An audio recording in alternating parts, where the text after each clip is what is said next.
Hello and welcome to our first webinar. This is MoloMolo Tech webinar. I'm Dr. PK. Thank you so much for coming this evening, for taking the time to really join us. And of course, this is an exciting time for us as a company, for me specifically, to be able to share some of the ideas and concepts that we've been developing over the last couple of months as MoloMolo Tech, and some of the things that we already are trying to look into in terms of just overall changes that system engineering and model-based system engineering truly brings to industries, whether aerospace or industrial. So again, I'm Dr. Polan Kantwe. Thank you so much for joining us. So today we're going to be talking about breaking down silos using system thinking. So what you can expect is definitely a change in how one can definitely look at smart teams. So the first question really is, why do smart, hardworking teams often feel stuck? It's something that I've experienced myself. I've always felt the need to kind of reinvent what it means to be efficient and reinvent what it means to collaborate. But you always feel a sense of kind of, one step forward, two step back. And I believe over the last 18 years, and potentially some of you who are watching this are seeing the same thing, is that it's not by coincidence that indeed things are quite difficult to really move forward. And that's something we'll be talking about today. So what are silos? Silos is something that is not always very clear to everybody. So a silo, being very specific, a silo actually comes from an agricultural kind of background, where these are types of barns that are used to store grain or wheat, in the field. And there are structures that are, made to stand on its own. They're usually circular. But when it comes to silos in the corporate world, it's seen as a bad thing. It's seen as behavioral barriers. They usually limit information flow. They're not easily broken down.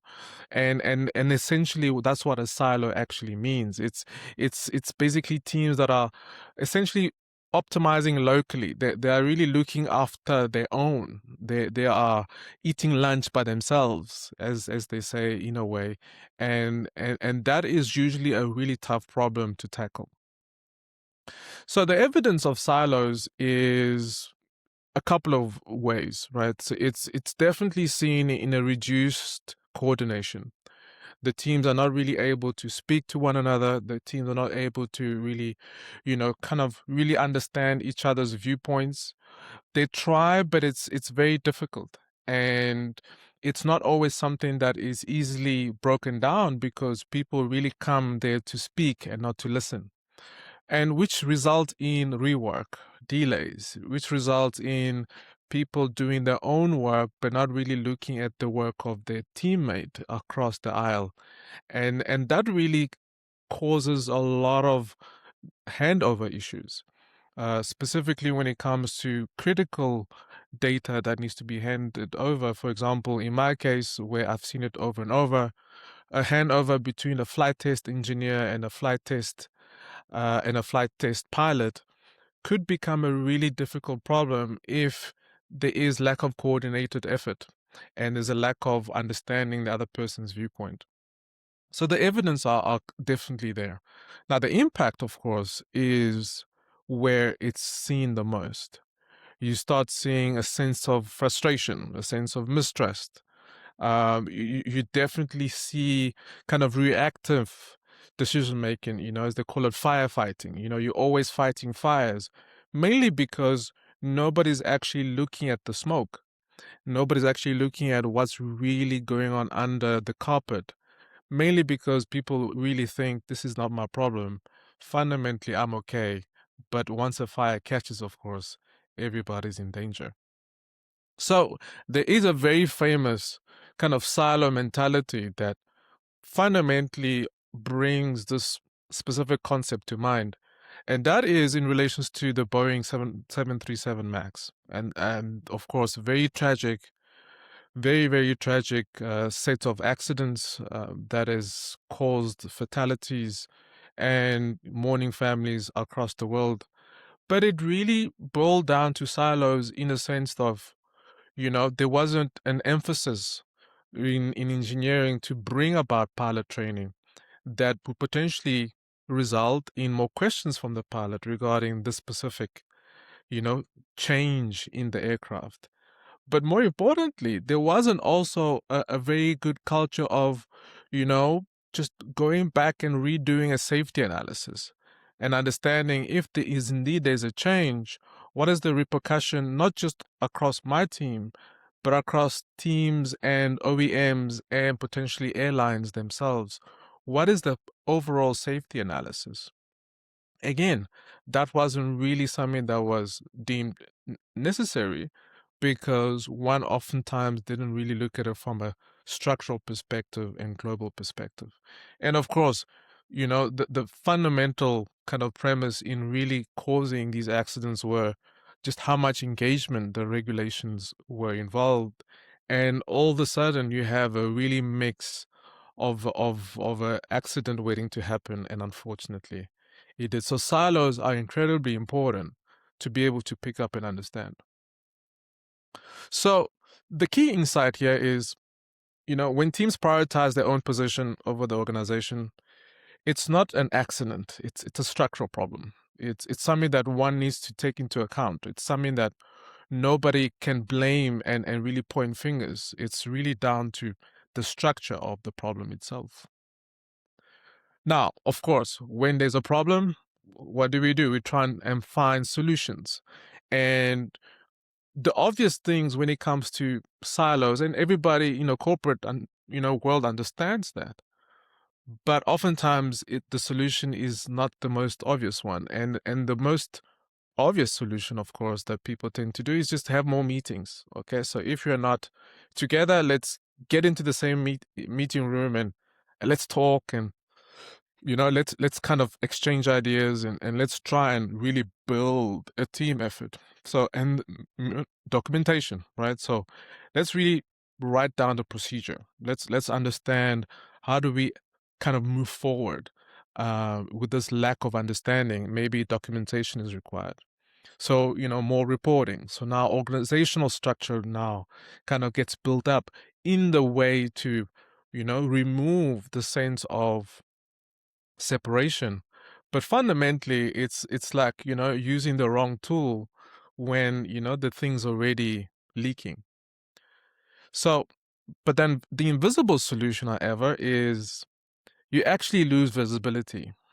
It's actually counterintuitive, and some of you might relate that the more organizational structure you have, the for the sake of visibility, the less visibility you actually have on the ground because information is dissipated across different people and across different levels. But more importantly, there's also an accountability issue where you don't really always get a sense that people actually are responsible and know actually what they should be doing and what they should be accounted for. And fundamentally, there is a loss of shared vision where you don't really see the bigger picture anymore. Everything's fragmented, everything's written down but not really read. And fundamentally, the invisible solution is the one that actually sticks. So there is a separate way of looking at things, and that is the system thinking approach. Now, system thinking is a very exciting, way of looking at problems, mainly because it does involve a lot of kind of psychological kind of view into things. And it really boils down to understanding the interactions, understanding that interactions are complex, understanding that interactions are human centric, that a structure generates behavior, not the other way around. It's structurally, a family structure will create a certain family behavior. And that is fundamental to system thinking, understanding what those structures are and understanding that the cause and effect of certain things is not linear. What does that mean? It means fundamentally it could be separated in terms of time and space. And that is something that system thinking is very good at least in unearthing and understanding the fundamental blocks. So, of course, one of the things that we really need to think about is when it comes to silos and system thinking is that it is there to unearth hidden dynamics. Hidden dynamics is essentially looking at the iceberg effect, where you think the problem is stated based on what you see, but underneath it is a whole sense of hidden and sometimes subliminal behaviors. In this case, for example, where you won't be able to see that people are actually under pressure, and they might actually just appear altogether. They might appear that they actually know what they're talking about, but fundamentally, people are under pressure, and oftentimes being under pressure, you do shortcuts. As engineers, we know that very well. But then shortcuts are revealed through errors, and that creates rework. And then rework, unfortunately, creates more pressure. Hidden dynamics is not something that gets discovered through just papering over the cracks, through more meetings. Hidden dynamics is in relations to understanding the structure of the system, understanding what's really happening, what's really going on underneath. And a lot of the time it's got to do with just taking the time to understand the system. So a structural behavior, again, silos are not accidental, right? So when you build something, it is based on a structural decision. But unfortunately, structures do drive outcomes. They fundamentally do.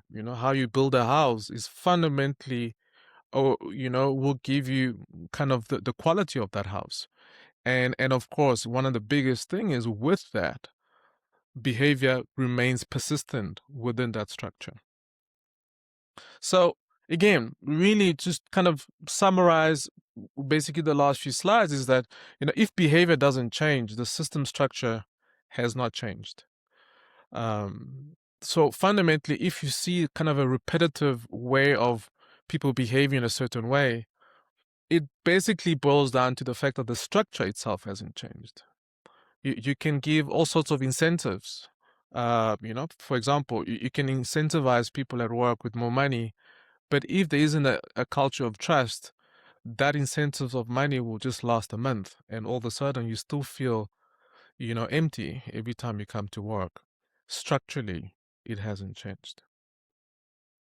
So what is structure? I think it's very important to break it down from a systems thinking perspective. So structure is all about the team. It's about the roles in the team. It's about the activities that those roles and teams interact through workflows.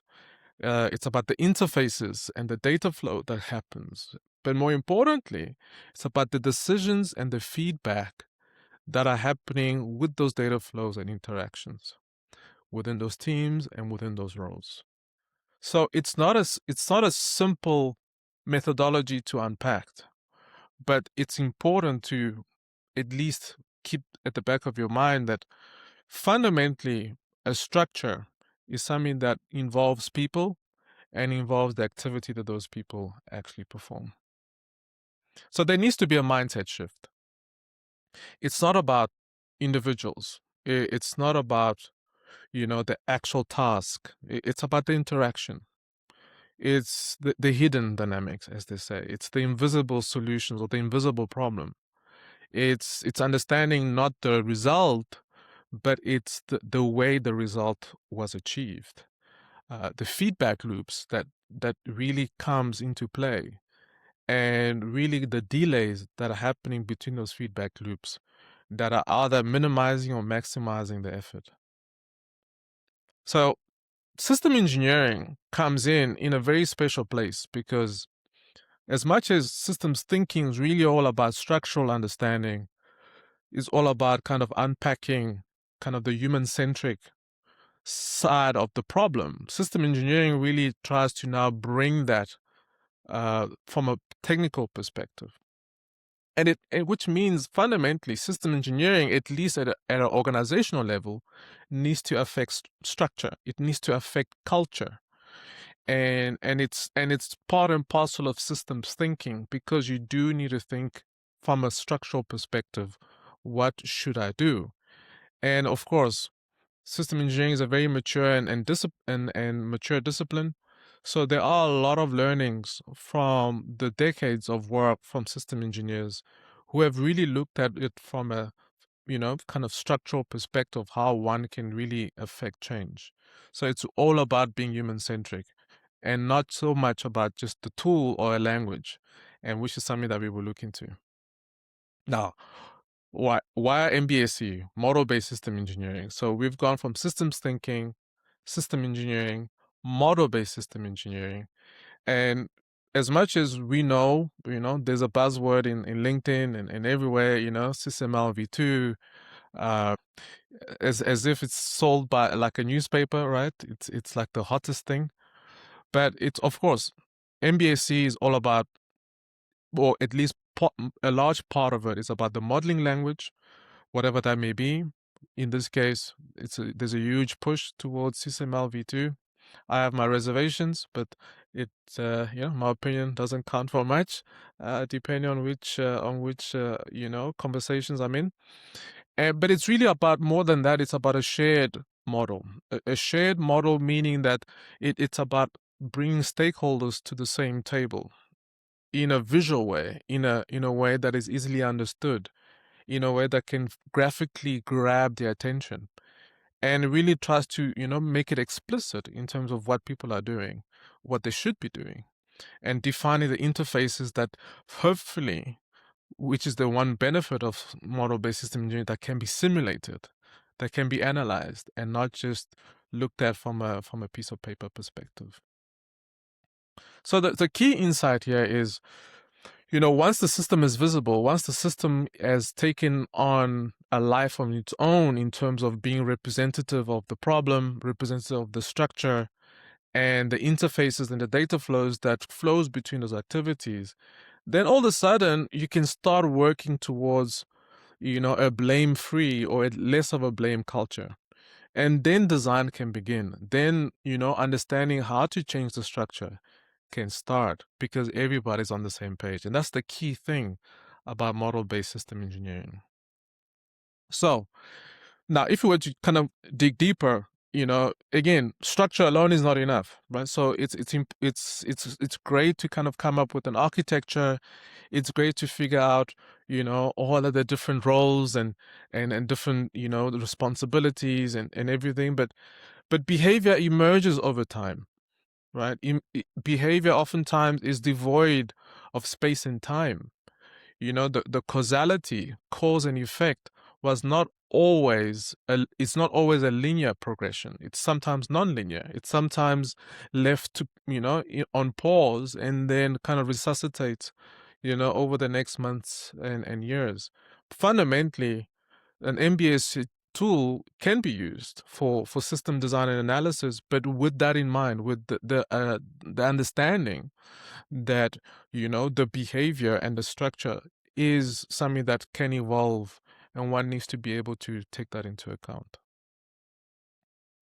Now, it's incredibly important to see now the link between how do we now kind of use MBSE in terms of its capabilities, in terms of its intent, and really put it in a practical sense. One of the tools that we as MoloMolo Tech use is Capella. Capella is a very, very good tool in defining, kind of the architecture of of a specific problem. It's very good at understanding what the problem is. It's also very good at defining different processes and interfaces and parameters. And of course, one of the things that Capella is also very good at is, basically validating through simulation to a certain extent, In this case, we will be looking at a specific demonstration of Capella, so stay tuned for that, and really looking at a simple example of of a typical engineering design team that really needs to go through a development process. So I think Capella as well is one of the good things about it is it's an open source, but yet with a huge community of system engineers across different high end companies like Thales, Airbus, and Renault. And of course, it is very good from an academic perspective because it allows one to really clarify responsibilities, but also clarify the process upon which one can build up a structure, the view of that structure, the behavior of that structure, in a step by step way, and really allows one to really look at the interface and what that means across different teams.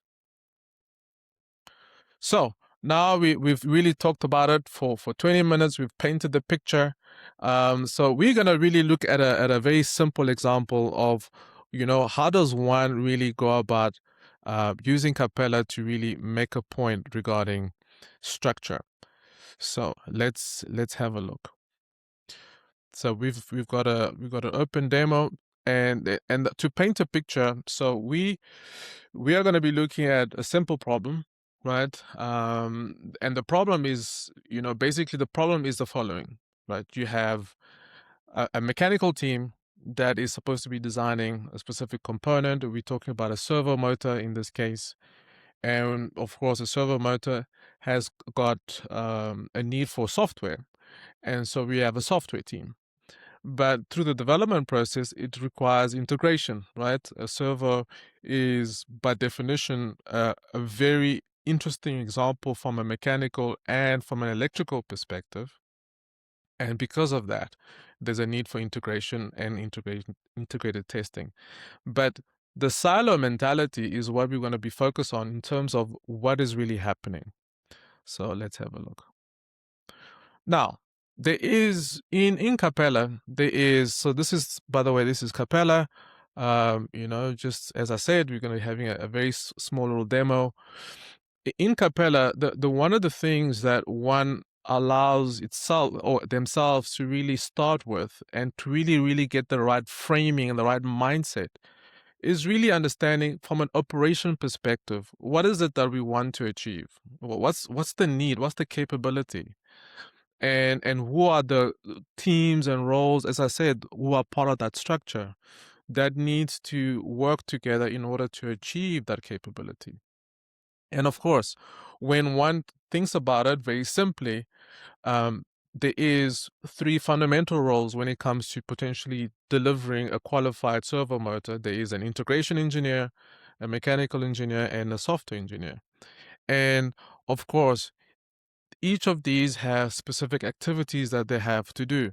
So we're going to be looking at, we're not going to go through the whole process, but I just want to give you now a snapshot of what happened when I interviewed these specific individuals and how they work together. And essentially, this is the kind of the current view of their interactions. So basically what's happening here is you're basically seeing a complete kind of architecture, and we call that an operational architecture. And it's a fancy word of basically saying we want to understand the different activities, how they're linked to roles, and what are the different interactions between those activities across the different roles.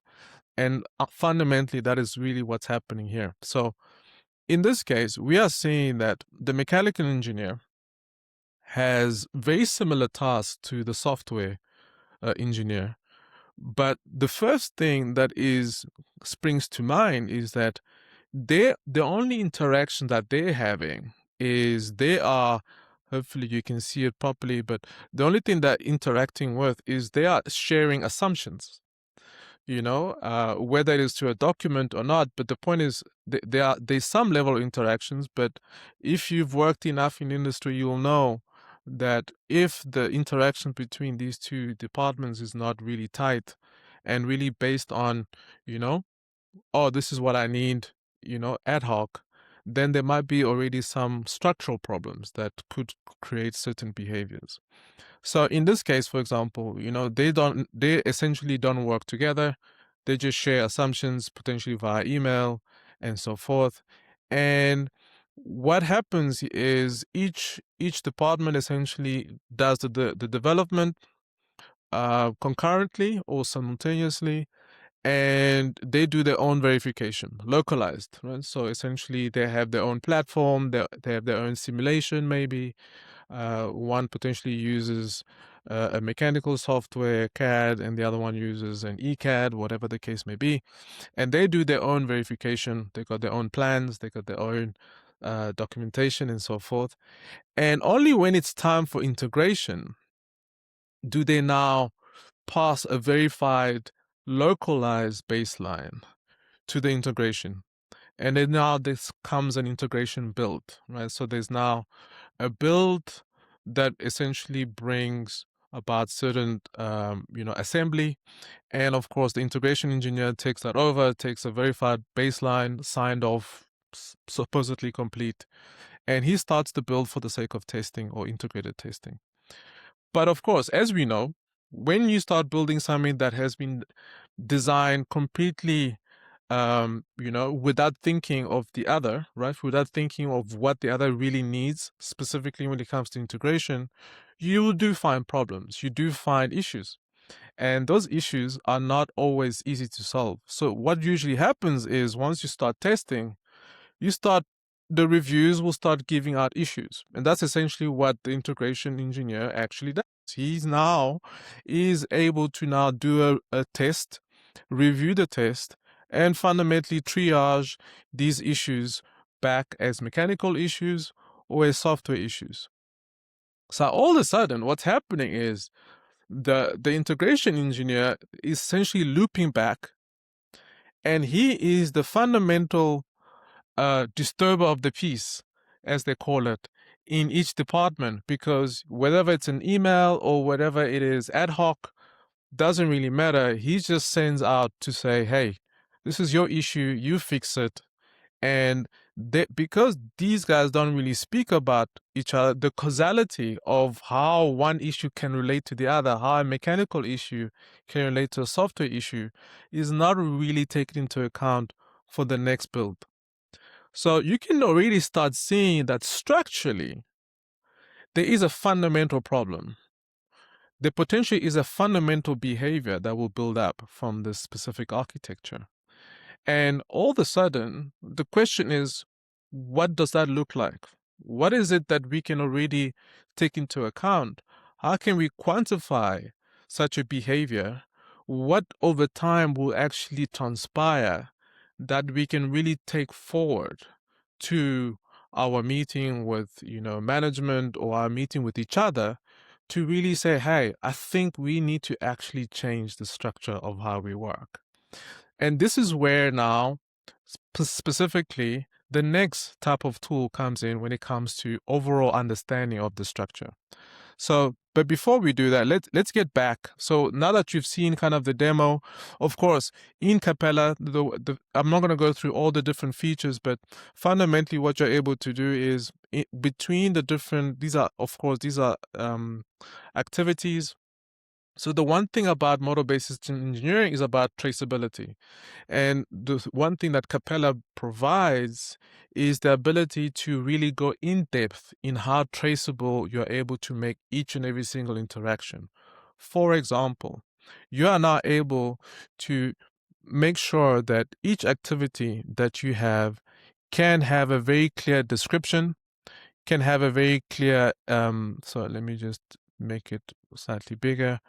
You probably cannot see that. It is quite small, but basically all I was trying to say here is that you are able to ensure that the traceability in Capella really brings about the description of the activity.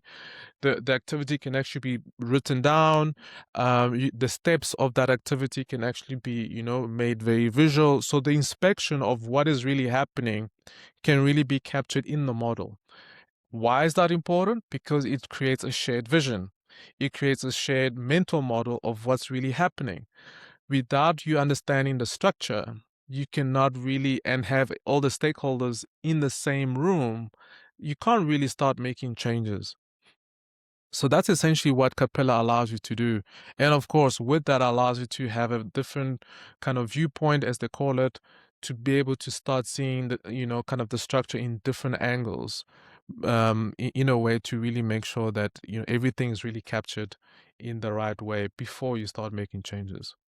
But fundamentally, what I wanted to show is, Capella is a very, very interesting tool, a very powerful tool to really bring about the systems thinking approach of really breaking down the structure, then using the system engineering approach or model based system engineering to really bring that structural need to really, emphasize what should happen and fundamentally allow one to now really break down in a traceable way, in a systematic way, what exactly is really happening structurally.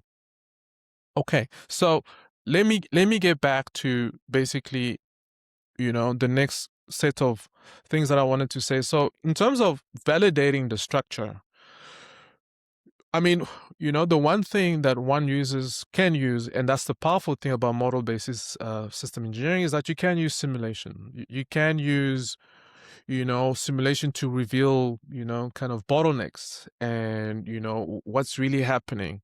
It allows you to start seeing rework and delays and really see where are the pressure points in the structure. It's not so obvious to see that from a 2D architecture. Of course, there are different tools who are able to do that. Granted, Capella is not off the bat. Capella itself is not.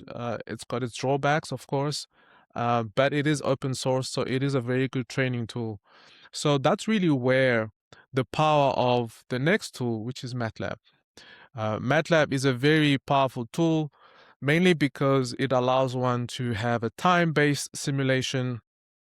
It really allows one to really look at, what's really happening to the resources that are allocated to these activities. In this case, mechanical engineers or software engineers, and what is the sensitivity to change. All of a sudden, the validation of a specific structure, can happen with quantified numbers, can happen with actual numbers that really hopefully will make sense, but also will bring about a certain understanding of, what are the different options that I have depending on the conditions that are really happening.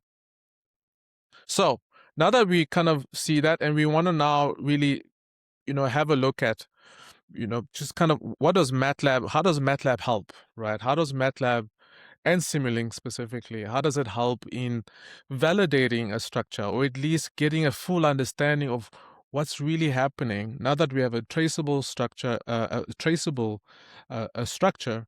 How does MATLAB complement that in order for us to be able to now, build a full history or a full story of what the structure actually brings? So let's have a look at MATLAB and really see. So now in MATLAB, and this is, again, I'm going to try and zoom in and go from left to right.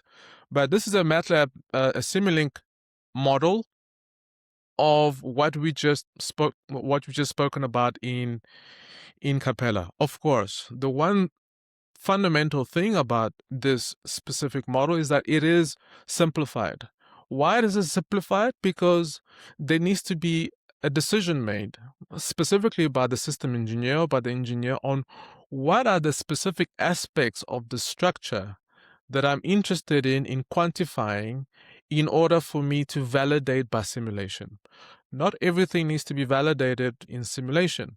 So there is specific aspects that we've decided to look into. And in this case, it's trying to understand the workflows that goes between the different teams and how does that react in terms of accumulation of tasks or backlog, because that already gives us a certain level of understanding of what type of behavior will happen if there is a backlog due to failed tests or due to failed integrations. That's kind of the primary driver for the simulation. But of course, there could be many others, but this is really for the sake of the demo. So just to explain how this works, so we've got, again, if you're not really too familiar with MATLAB, Don't worry, I will try and keep it, really light. But fundamentally, MATLAB and Simulink is an incredibly powerful tool in order for one to visualize, but also for one to make, you know, clear decisions on, relative differences, right? So, once you change the specific parameter, you're able to understand the sensitivity of the simulation to that parameter and so forth.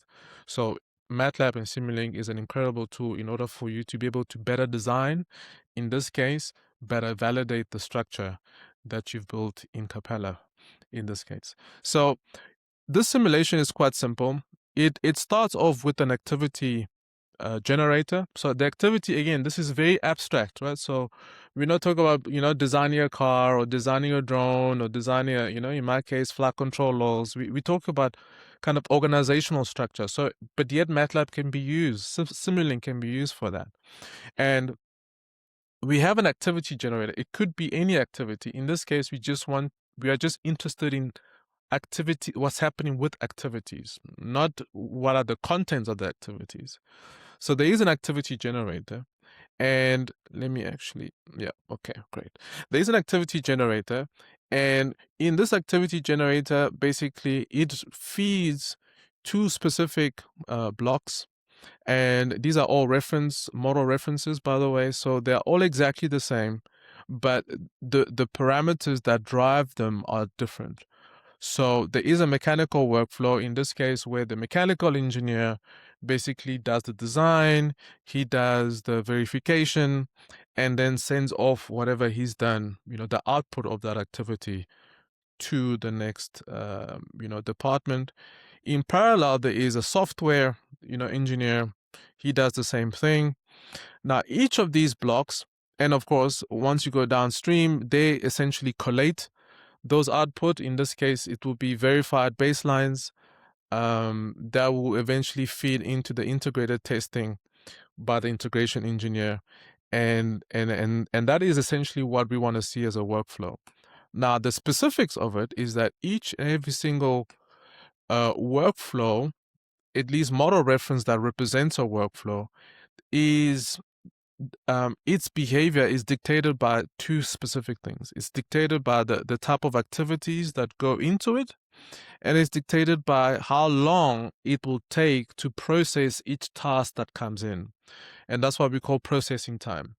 So if I were to open one specific model reference, which essentially is the same, you will see that there is a queue, which means essentially an inbox, right, of activities that come in and stack up.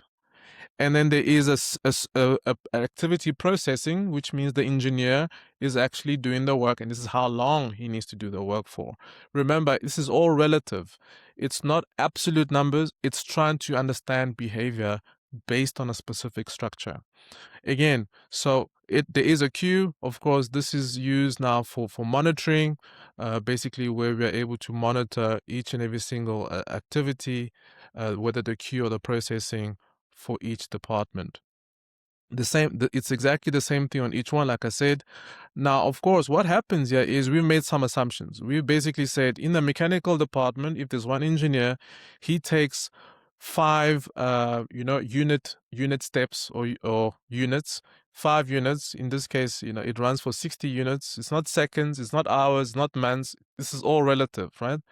5 units to basically process one activity, and the software department takes about 8 units to process one activity. And the overall capacity in terms of how many activities can be handled by each department, in this case, we've made it all equal, which means each department can only handle up to 6 activities before it's deemed you know full capacity, essentially. On the integration side, however, we basically said, listen, testing takes a lot of time, integration takes a lot of time, and i.e., before we are able to even get a test feedback, a test result, we essentially will take about 10 units, basically twice the time of a mechanical engineer or mechanical department, and slightly more from a software department. So what exactly is happening here? Basically, what's happening is planned activities are fed, not directly, but I actually fed as a combination of the feedback that is happening with the results of the integration. So essentially, they are added together, planned activities and test feedback added together and distributed to mechanical and to software.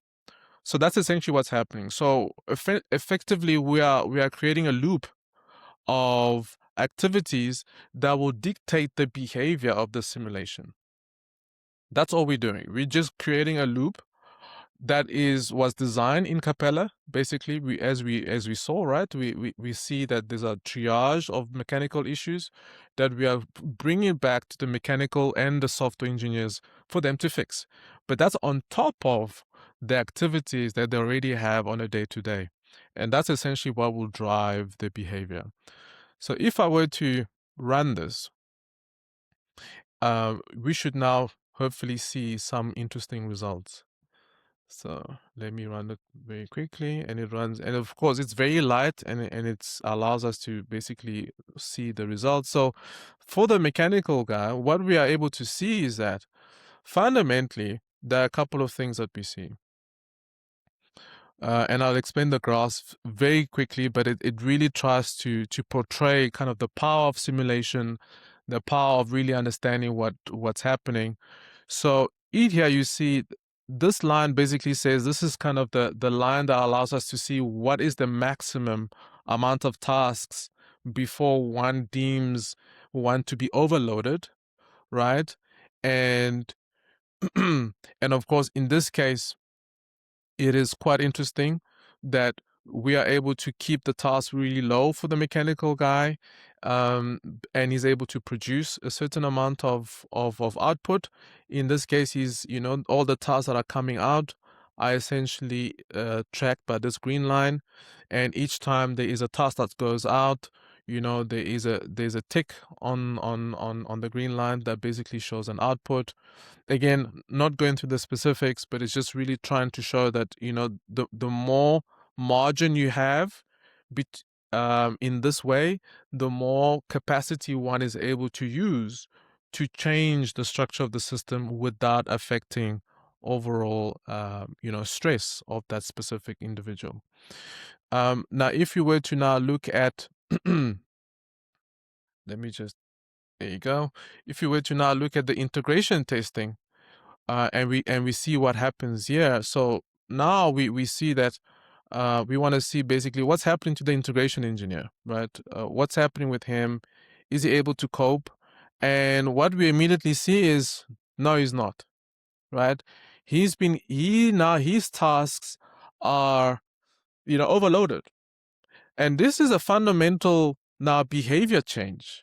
Or no, I wouldn't say behavior change. It's immediately you're able to see what a structure, how does that affect behavior? The mechanical guy, he's happy, he's got margin, he's doing his work, he's getting stuff done. But yet, as he passes over to the integration guy is overloaded. He's barely keeping up, and his productivity is actually pretty low. Or at least it's we can't really say it's low, right? I mean, this is an unquantified, unvalidated threshold, but fundamentally what we are interested in is he's overloaded, right? So that is the current picture. If we were to look at the software guy, for example, we will see, let's open up here, we will see that the software guy, for example, is also it's got quite a bit of margin, right?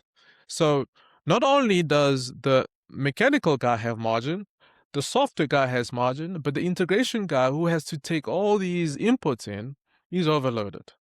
That is such a typical kind of organizational issue. But until you start modeling it, can you really start unearthing kind of why are people overloaded? Why is this behavior? Why is the integration guy always stressed at meeting? Why? Is it just because that's just how it is? Or is there an underlying structure that can now, in this method, be simulated and be shown quantitatively? of course, not numbers, but behavior, right? These are not absolute numbers. This is just understanding the structure. Okay, so it's quite clear that this, again, validates what we've tried to show as a structure in Capella, right? It validates basically that if you now have very poor interaction between two departments, they just directly dump, quote unquote, their verified baseline to an integration guy. An integration guy dumps, whatever his issues are back. He fundamentally becomes the bottleneck, essentially. He fundamentally becomes the bottleneck because he supposedly needs to take into account he needs to assume all the different assumptions that were not taken into account when those inputs were supplied to him. So it is quite interesting that we looked at one specific aspect of it, and I want to now look at kind of the how does one change that, right? And how does one start changing that?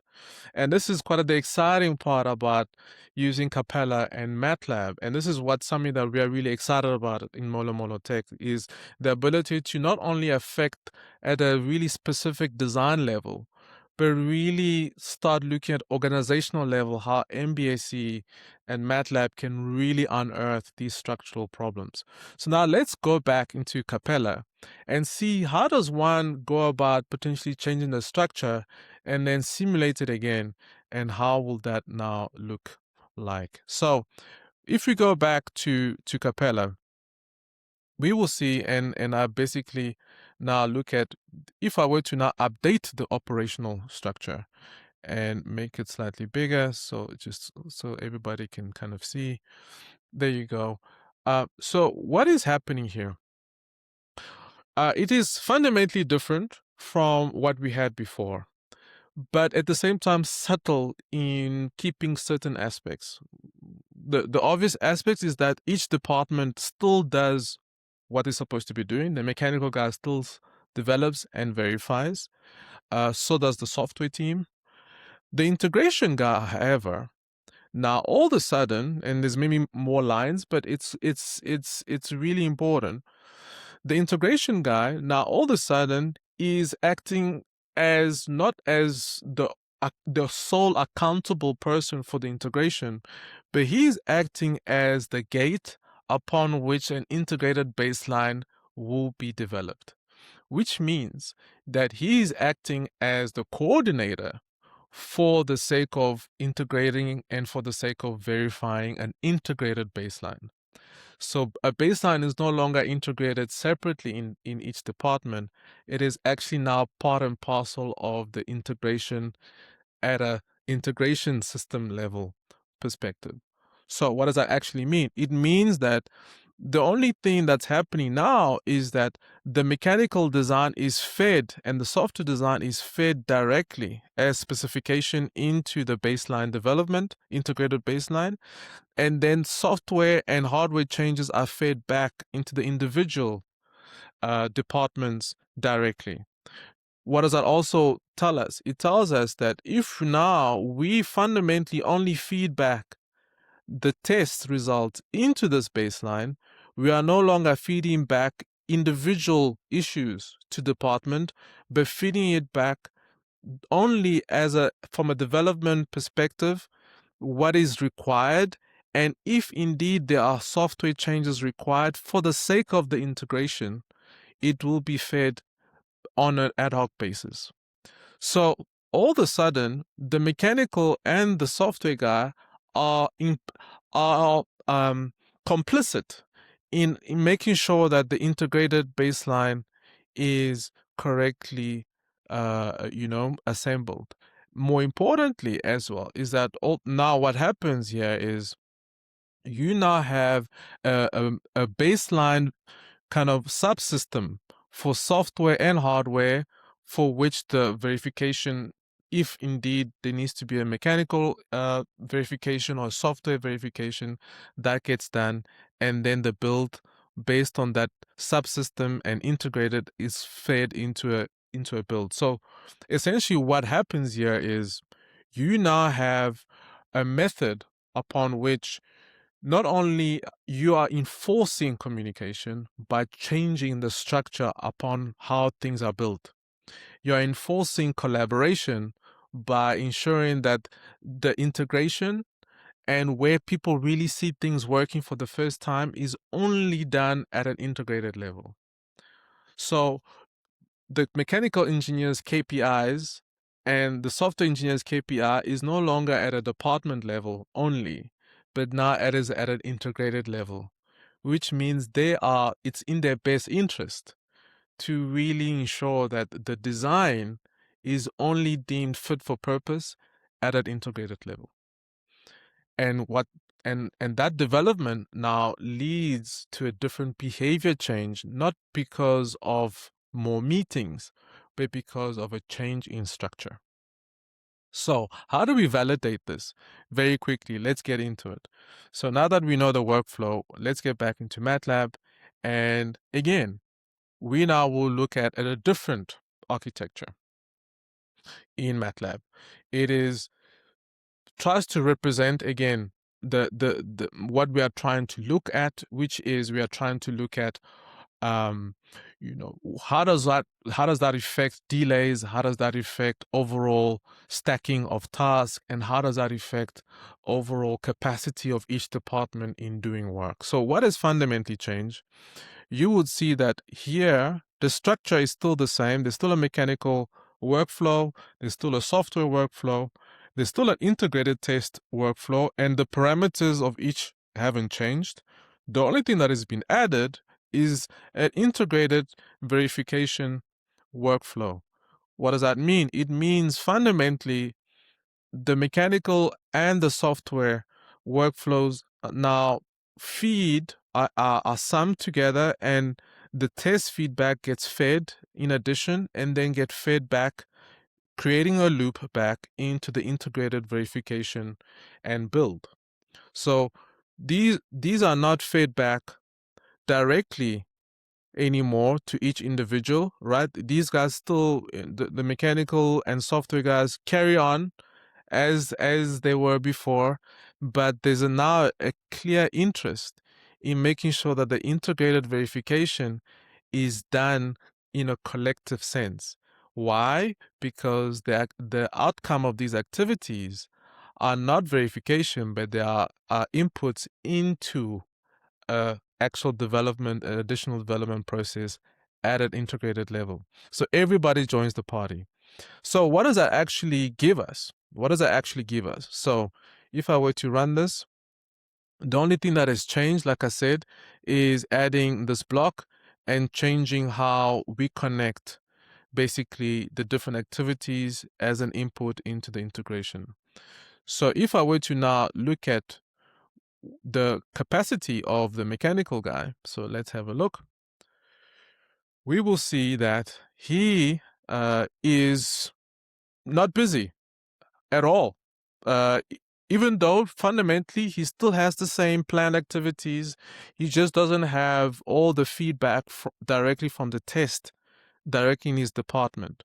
So he still is able to give the same output, which is lovely. He has capacity, which means he has capacity to do integrated activities. He has capacity for that, because the more he has capacity here, he has more capacity for an actual integrated type of verification, which is incredibly important.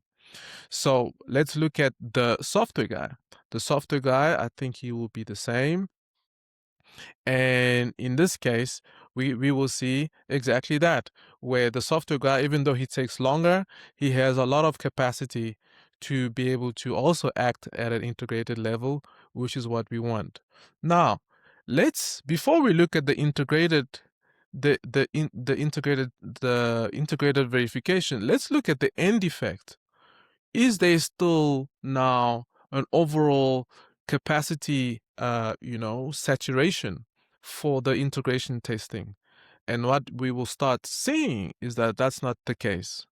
In actual fact, we are basically seeing that as soon as activities come in, they go out, right? So, Q input is red, and kind of dark red is storage. So storage always kind of kicks back. Let me just put the max so you can see that. So you can see there's capacity even in the testing, right? And not only that, we have increased our overall productivity. So, but now if I were to now look at, you would think that, oh no, but adding an additional kind of value or an additional workflow would now slow things down. But in actual fact, when we start looking into it, we start realizing that here the integration guy or the team overall is now busy or maxed out, but together, right? So what happens here is you're not maxing out the testing anymore, but the integrated development now is done together. Now this is very important because not only are we barely kind of hitting the saturation limit, but we are doing that as a team. Right? So we are busy together, which means we're collaborating more, which means we are solving problems more, which means the testing is done at a higher maturity, and more importantly, behaviorally, we are working together. That's essentially what this is saying. So, if I were to now wrap this up, what are the typical benefits that one now is able to bring with the combination of MATLAB and, of course, Capella? Is there can be, with the simulation, there can be a reduction in development iteration time. All of a sudden, you are able to have everybody in individual department under with a bit of margin, which means they're able to all work together where it's really needed, which is at integration level. And there you're able to make sure that there's indeed a significant reduction in late stage rework, which would have completely maxed out the testing, which is at the wrong stage. You don't want to have late findings at the testing, which fundamentally this has allowed things to improve just by changing some architectural places. So the key insight here is silos can collapse. They can collapse when interfaces are more explicit. Then behaviors can be simulated, and decisions are then made early enough before saturation happens. So, in summary, this webinar really was about understanding that silos are structural, not behavioral. Capella can make interfaces explicit. And of course, MATLAB exposes bottlenecks really early, at least tries to make sure it's simulated in such a way that it brings about a certain level of understanding. And of course, one now can make a decision based on evidence and not just escalation and finger pointing. So this was again another webinar, our first one. Thank you so much for everyone who has been able to watch up to this point. And I'm also very excited to really have specific guests that have kind of come up and motivated me to really make this webinar. It has taken a bit of work to get to this point, so I'm very, very happy for everybody who has basically contributed, and but really exciting for the next stage. Again, this is the beginning. MoloMolo Tech, this is what we do. This is what we're trying to bring, a fresh take on model-based system engineering and systems thinking for the sake of organizational change, and yet with a technical methodology that allows us to have a qualitative decision-making process. I'm Dr. PK. Thank you so much for watching. So if you have any questions, of course, you can reach me for sure on the LinkedIn page or directly on my LinkedIn profile. And I would love to hear what you think of this specific webinar, and hopefully we can keep the conversation going and see how we can collaborate on these types of techniques. Until next time, see you. Bye.